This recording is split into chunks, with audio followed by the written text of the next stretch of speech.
എല്ലാവർക്കും എൻ്റെ YouTube ചാനലായ spiritual ഡോട്ട്സിലേക്ക് സ്വാഗതം. ഇന്ന് ഞാൻ സംസാരിക്കാൻ പോകുന്നത് എങ്ങനെ നമുക്ക് ഓരോ ദിവസവും സന്തോഷമായിരിക്കാമെന്നുള്ളതിനെക്കുറിച്ചാണ്. അതിലേറ്റവും പ്രധാനപ്പെട്ട ഒരു കാര്യം എന്നുള്ളത്, നിങ്ങൾക്ക് സന്തോഷമായിരിക്കണമെങ്കിൽ അതിന് നിങ്ങൾ തന്നെ ആത്മാർത്ഥമായിട്ട് ആഗ്രഹിക്കണം എന്നുള്ളതാണ്.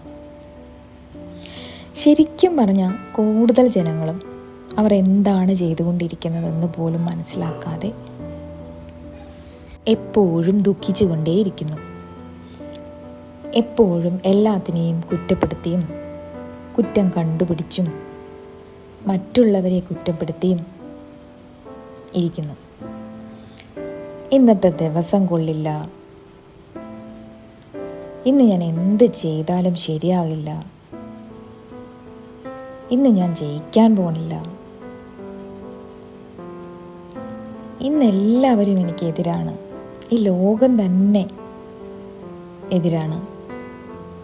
ഇങ്ങനെ സ്വയം എപ്പോഴും കുറ്റപ്പെടുത്തിക്കൊണ്ടേയിരിക്കും. ഞാനും ഒരു കാലഘട്ടം വരെ ഇങ്ങനെ തന്നെയായിരുന്നു. എപ്പോഴും വിഷമിച്ചുകൊണ്ടേയിരിക്കും. സ്വയം കുറ്റപ്പെടുത്തിയും മറ്റുള്ളവരെ കുറ്റപ്പെടുത്തിയും എപ്പോഴും ഇങ്ങനെ സമയം കളഞ്ഞും എൻ്റെയും കുറേ വർഷങ്ങൾ ഞാൻ കടന്നുപോയി. ഒരു മനുഷ്യൻ്റെ ജീവിതം അവൻ്റെ ചിന്തകൾ എന്താണോ അതാണ് സൃഷ്ടിക്കുന്നത്. അതായത് ഒരു മനുഷ്യൻ അവൻ്റെ ദിവസം മുഴുവൻ എന്താണോ ചിന്തിക്കുന്നത് അതായി മാറുന്നു. നമുക്കൊരു ദിവസം മുഴുവൻ സന്തോഷമായി ഇരിക്കണമെങ്കിൽ ആദ്യം നമ്മൾ ചെയ്യേണ്ടത് ദുഃഖിക്കുന്നതും പരാജയപ്പെടുന്നതുമായ ചിന്തകൾ നമ്മുടെ ഉള്ളിലൂടെ കടന്നു പോകുന്നില്ല എന്ന് നമ്മൾ ആദ്യം ഉറപ്പുവരുത്തണം. പലരുടെയും മനസ്സിലൂടെ കടന്നു പോകുന്ന ഒരു കാര്യം എന്തെന്ന് വെച്ചാൽ, ഞാനൊരു കോടിപതി ആയിരുന്നെങ്കിൽ സന്തോഷമായേനെ എന്നതാണ്. പക്ഷേ ധനം വന്നാലും പോയാലും നിങ്ങളെ സന്തോഷിപ്പിക്കാനൊന്നും ആവില്ല. നേരെ മറിച്ച് ധനം സന്തോഷത്തിന് തടസ്സവുമല്ല. ഇന്ന് ധാരാളം ആളുകൾ സാധനങ്ങൾ വാങ്ങുന്നതിലൂടെ സന്തോഷത്തെ വാങ്ങുന്നു, ശരിയല്ലേ? പുതിയ ഫോണ്, പുതിയ കാറ്, വീട്, സാധനങ്ങൾ, പുതിയ ഡ്രസ്സസ്. ഓരോ സാധനങ്ങൾ കടയിൽ പോയി വാങ്ങുന്ന പോലെ നമുക്ക് സന്തോഷത്തെ വാങ്ങാൻ പറ്റുമോ? ഇല്ല. അതായത് സന്തോഷത്തിൻ്റെ സാമ്രാജ്യം എന്ന് പറയുന്നത് നിങ്ങളുടെ ചിന്തകളിലും അനുഭൂതിയിലുമാണ്. പല ആൾക്കാർക്കും സന്തോഷത്തെ സൃഷ്ടിക്കുന്നതിന് കൃത്രിമമായ എന്തെങ്കിലും വേണമെന്ന് ചിന്തിക്കുന്നവരാണ്. അതായത് ചില ആൾക്കാർ പറയാറില്ലേ, എനിക്ക് ജോലി കിട്ടിയായിരുന്നെങ്കിൽ സന്തോഷം കിട്ടിയനെ. നമ്മളുടെ എല്ലാ ഉള്ളിൻ്റെ ഉള്ളിൽ ഒരു ശക്തിയുണ്ട്. നിങ്ങൾ ഈ ശക്തിയിൽ ആത്മവിശ്വാസം കൊടുക്കുമ്പോൾ നിങ്ങൾക്ക് സന്തോഷമുണ്ടാവും. പിന്നീട് നിങ്ങൾ നിങ്ങളുടെ സ്വപ്നത്തെ സത്യമാക്കി തീർക്കും, ഇല്ലേ? നിങ്ങൾക്ക് ഏത് പരാജയത്തിലും വിജയമായി ഉയരുവാൻ കഴിയുകയും നിങ്ങളുടെ ഹൃദയത്തിൽ പോറ്റി വളർത്തുന്ന ആഗ്രഹങ്ങളെ ഉപബോധ മനസ്സിൻ്റെ ശക്തിയിലൂടെ സാക്ഷാത്കരിക്കാൻ സാധിക്കുകയും ചെയ്യും. ഈശ്വരനിൽ വിശ്വസിക്കുന്നവർ സന്തോഷവാനായിരിക്കും എന്ന് പറയുന്നതിൻ്റെ അർത്ഥം ഇതാണ്. അതായത് നമ്മൾ എപ്പോഴും സന്തോഷം തിരഞ്ഞെടുക്കണം. സന്തോഷം നമ്മുടെ സ്വഭാവത്തിൻ്റെ ഒരു ഭാഗമാക്കി മാറ്റണം. നമ്മളെപ്പോഴും പരാജയം, കോപം, വെറുപ്പ്, ഭയം ഇങ്ങനെയുള്ള ചിന്തകളിലാണ് എപ്പോഴും നമ്മുടെ മനസ്സ് നിരന്തരം മുഴുകിയിരിക്കുന്നത്. ഇങ്ങനെ നമ്മൾ മുഴുകിയിരിക്കുമ്പോൾ തന്നെ നമ്മുടെ ശാരീരികമായും മാനസികമായും പെട്ടെന്ന് നമുക്ക് ക്ഷീണം അനുഭവപ്പെടും. അതേപോലെ തന്നെ സന്തോഷമില്ലാതെ വിഷമിച്ച് എപ്പോഴും നമ്മളിങ്ങനെ ഇരിക്കും. നമ്മുടെ ഇപ്പോഴത്തെ അവസ്ഥ എന്തുമായിക്കോട്ടെ,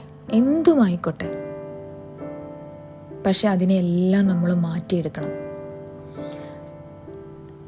നിങ്ങളുടെ ചിന്ത നിർമ്മിക്കുന്നതാണ് നിങ്ങളുടെ ജീവിതം. അതെപ്പോഴും ഓർമ്മ വേണം. എപ്പോഴും എല്ലാ ദിവസവും ഇനിയുള്ള ഓരോ ദിവസവും നിങ്ങൾ രാവിലെ കണ്ണു തുറക്കുമ്പോൾ നിങ്ങളോട് ഇപ്രകാരം ഒന്ന് പറഞ്ഞു നോക്കിക്കേ: ഞാൻ ഇന്ന് സന്തോഷത്തെയാണ് തിരഞ്ഞെടുക്കുന്നത്, അല്ലെങ്കിൽ ഞാൻ ഇന്ന് സന്തോഷത്തെ തിരഞ്ഞെടുക്കുന്നു, ഞാൻ ഇന്ന് വിജയത്തെ തിരഞ്ഞെടുക്കുന്നു, ഞാൻ ഇന്ന് ശരിയായ പ്രവൃത്തിയെ തിരഞ്ഞെടുക്കുന്നു, ഞാൻ ഇന്ന് സ്നേഹവും നന്മയും തിരഞ്ഞെടുക്കുന്നു, ഞാൻ ഇന്ന് സമാധാനത്തെ തിരഞ്ഞെടുക്കുന്നു. ഉറപ്പിച്ചു പറയുന്ന ഈ കാര്യങ്ങളിൽ ജീവിതം, സ്നേഹം, താല്പര്യം ഇവയെ നിറയ്ക്കണം. അതായത് നമ്മളെപ്പോഴും ഈ ഒരു അഫർമേഷൻ, ഇങ്ങനെയുള്ള അഫർമേഷൻ പറയുന്ന സമയത്ത് രാവിലെ ആ പറയുന്നതിനോട് ഒപ്പം സ്നേഹവും ആ ഒരു സന്തോഷവും താല്പര്യവും ഒക്കെ നമ്മുടെ മനസ്സിലിങ്ങനെ നിറയണം. നിങ്ങൾ സന്തോഷത്തെ തിരഞ്ഞെടുത്തിട്ടുണ്ട്, അപ്പോൾ തന്നെ നമ്മുടെ മനസ്സിൽ സന്തോഷം വരണം.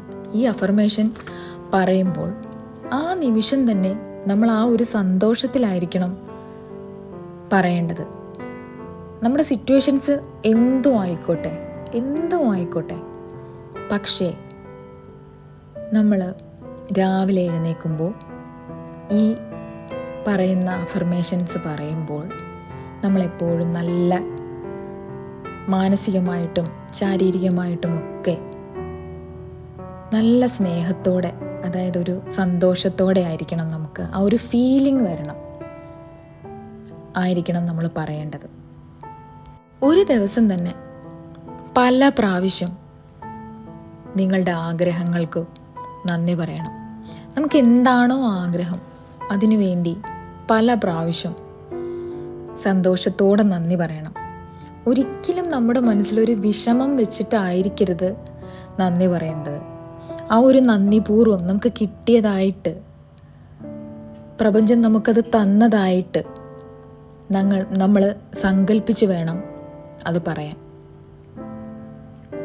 കൂടാതെ നിങ്ങളുടെ കുടുംബത്തിലെ അംഗങ്ങൾക്ക് വേണ്ടി, നിങ്ങളുടെ കുടുംബത്തിൽ ആരൊക്കെയാണോ ഉള്ളത് എല്ലാവർക്കും വേണ്ടി, നമ്മുടെ ഫ്രണ്ട്സിന് വേണ്ടി, നമ്മുടെ സഹപ്രവർത്തകർക്ക് വേണ്ടി, എല്ലായിടത്തുള്ള ജനങ്ങൾക്ക് വേണ്ടി സമാധാനവും സന്തോഷവും അഭിവൃദ്ധിയും ഉണ്ടാകുന്നതായിട്ട് പ്രാർത്ഥിക്കണം. എപ്പോഴും നമ്മൾ അങ്ങനെ വേണം പ്രാർത്ഥിക്കാൻ. എല്ലാവർക്കും നന്മ വരുന്നതായിട്ട് മാത്രം നമ്മൾ പ്രാർത്ഥിക്കാവുള്ളൂ. നന്ദി പറഞ്ഞുകൊണ്ടായിരിക്കണം നമ്മൾ പ്രാർത്ഥിക്കേണ്ടത്. അമ്പലത്തിൽ പോയാലും പള്ളിയിൽ പോയാലും ഒക്കെ നമ്മൾ നന്ദി പറഞ്ഞിട്ട് വേണം പ്രാർത്ഥിക്കാൻ. അതായിരിക്കണം നമ്മുടെ പ്രാർത്ഥന. നമുക്ക് കിട്ടിയതായിട്ട് ആ സന്തോഷത്തോടെ ദേവാലയങ്ങളിൽ ചെല്ലുമ്പോൾ നമ്മൾ പ്രാർത്ഥിക്കേണ്ടത് എപ്പോഴും ആ ഒരു മൈൻഡിൽ, ആ ഒരു സന്തോഷത്തിലായിരിക്കണം. എപ്പോഴും നമ്മൾ കരഞ്ഞ് പ്രാർത്ഥിക്കരുത്, ഒരിക്കലും കരഞ്ഞ് പ്രാർത്ഥിക്കരുത്. എല്ലാം കിട്ടിയതായിട്ട്, അല്ലാതെ നമുക്ക് എന്താണോ ഉള്ളത്, ഭഗവാൻ എന്താണോ നമുക്ക് തന്നിരിക്കുന്നത്, ഈ പ്രപഞ്ചം എന്താണോ നമുക്ക് തന്നിരിക്കുന്നത്, അതിനുവേണ്ടി നന്ദി പറഞ്ഞു വേണം നമുക്ക് നമ്മുടെ പ്രാർത്ഥന നടത്തേണ്ടത്. അതായത് നമുക്ക്